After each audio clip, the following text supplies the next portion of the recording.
Welcome to The Explainer. So, what if I told you that absolutely everything you are working so incredibly hard to chase right now, the money, the status, the constant validation, or even getting that perfect physical look, might not actually be what you want?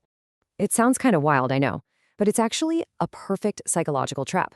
Today, we're breaking down a really powerful set of insights from someone who literally spent 29 long, exhausting years trying to escape this exact trap. We constantly tell ourselves these little lies, right? We think, oh, when I make more money, I'll finally be free, or when I look better, I'll finally be confident. But chasing a life that just looks impressive to other people, it really only brings immense pressure. It leaves you feeling completely stuck and in a lot of self-inflicted pain. So let's shatter those illusions today and save ourselves decades of walking down the wrong path. Okay, let's dive into this. I've got to ask you a pretty honest question here. Have you ever nodded and agreed to help someone out, even when your brain was screaming no on the inside? Have you ever just willingly taken a personal loss rather than speaking your mind just to keep the peace? If you're nodding right now, you're definitely not alone. Our source material digs into a childhood desire that, honestly, a lot of us secretly share. Think back to watching those huge Hollywood blockbusters, seeing Spider-Man or Iron Man sacrifice themselves on screen. A lot of us wanted to be them. But let's be real, it wasn't out of some grand, noble desire to protect world peace. Deep down, it was a craving for applause. It was that desire to be surrounded by millions of people clapping for us, validating us. And that relentless search for validation is exactly what leads us straight into our first major trap. Section 1. The People-Pleasing Syndrome. So, why do we literally bend over backwards for people only to feel completely empty at the end of the day? Well, it boils down to what's called people-pleasing syndrome. It's this intense desire to please that actually stems from deep insecurity and low self-esteem.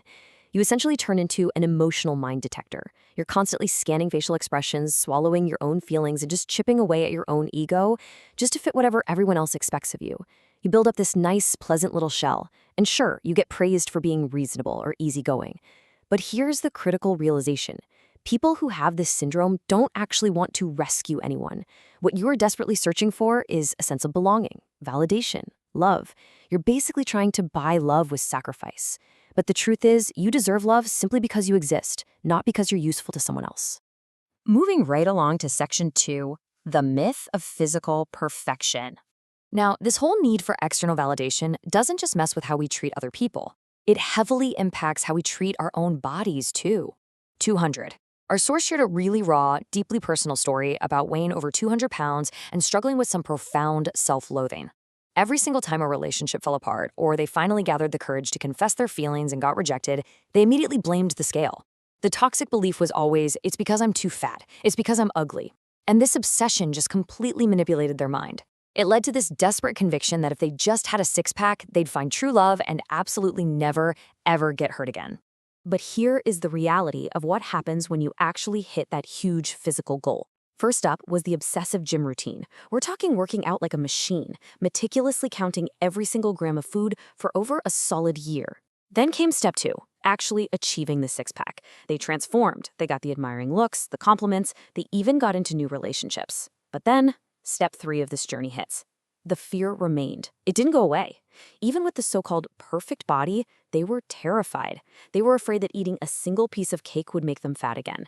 They were terrified that showing their true personality would make their partner leave. They were still forcing themselves to be a perfect version just to earn love. And that brings us to a really crucial takeaway. Physical perfection does not create love. What our source truly craved all along wasn't a six-pack, and it wasn't a relationship they had to constantly strain themselves to keep. They craved love from themselves. It's all about knowing how to validate and embrace who you truly are. Because, and here's the hard psychological truth, if you don't love yourself when you weigh 200 pounds, you are never going to love yourself when you have a six-pack. Bending over backwards to fit external physical standards might give you a fleeting minute of happiness, but it is almost immediately replaced by this agonizing anxiety of losing it. All right, Section 3, evolving versus devolving.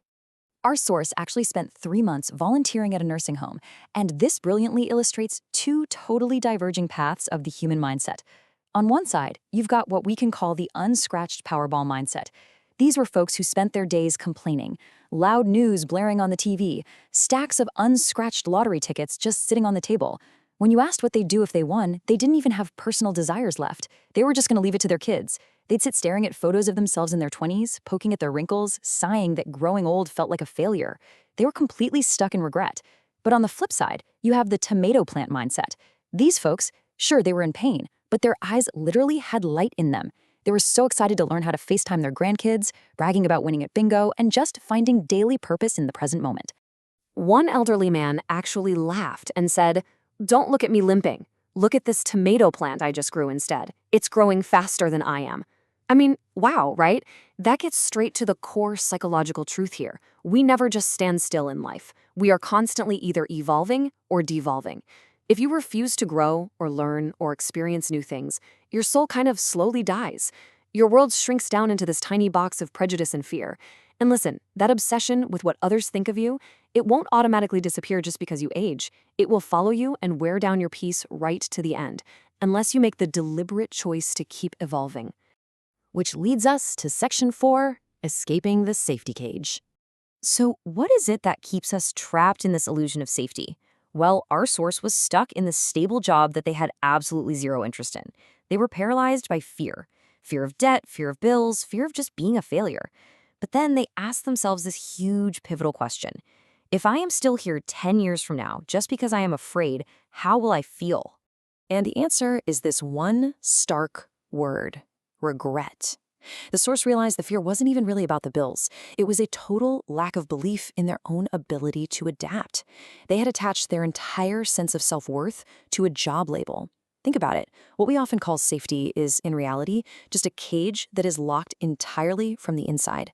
Remaining in a comfortable but stagnant position doesn't protect you. It just guarantees you'll never grow. Letting go of an old habit or a stable position isn't taking a loss. It's proactively creating empty space in your life so you can actually fit new opportunities into your hands. Finally, let's explore Section 5, the journey to true freedom. So what happens when you finally break out of that cage? When you build up that inner strength and create that empty space? True stability isn't a job title, you guys. It's the unshakable belief that no matter what life throws your way, you have what it takes to overcome it. Let's look at a massive milestone, 100,000. This number represents our source's YouTube channel hitting a major subscriber goal. Now, you would think reaching a huge goal like this would bring complete satisfaction, right? Erase all the pressure? No way. The reality was a brief moment of silence, quickly followed by the creeping return of that familiar fear. How do I make the next one better? Am I even going in the right direction? The psychological trap of racing against mindless numbers and KPIs had completely returned, totally overshadowing the achievement itself. And that led to a really profound realization. The joy is not when I hold the silver play button in my hand. This journey is the destination. Life is basically about continuous mountain climbing. You reach the peak only to look out and see an even higher mountain in the distance. If you only count the people clapping for you at the bottom, you totally miss the breathtaking scenery of the climb itself. True joy isn't found in just touching the finish line. It's found in the struggle. It's in the sleepless nights of creativity and the daily development into a better version of who you were yesterday. Okay, so how do we actually cultivate this internal freedom for ourselves? We've got a few core takeaways here. First, you have to accept your true, perfectly imperfect self. Psychological wholeness comes from the inside, not from collecting stuff or compliments. Second, you got to stop waiting for external validation. The crowd is unpredictable, right? Generate your own feelings of safety and love. Third, trust your ability to adapt to hardships. That is your real safety net. Fourth, practice saying no. Dare to reject expectations that just don't fit you anymore. Yeah, it's going to feel rocky at first, but it is absolutely essential. And finally, proactively create empty space for new opportunities. We have to stop gripping onto the old stuff so tightly. I really want to leave you with this final thought to chew on. Everything we are so busy chasing out there, the money, the fame, the perfect body, they're all just tools. What we actually crave, deep down, is the feeling of being safe, loved, and enough. And here is the secret. You can give yourself those exact feelings right at this very second. So the question is, will you keep procrastinating, trapped in a cage locked from the inside? Or will you empower yourself to step out of your comfort zone and start living fully today? It's your journey. Start climbing.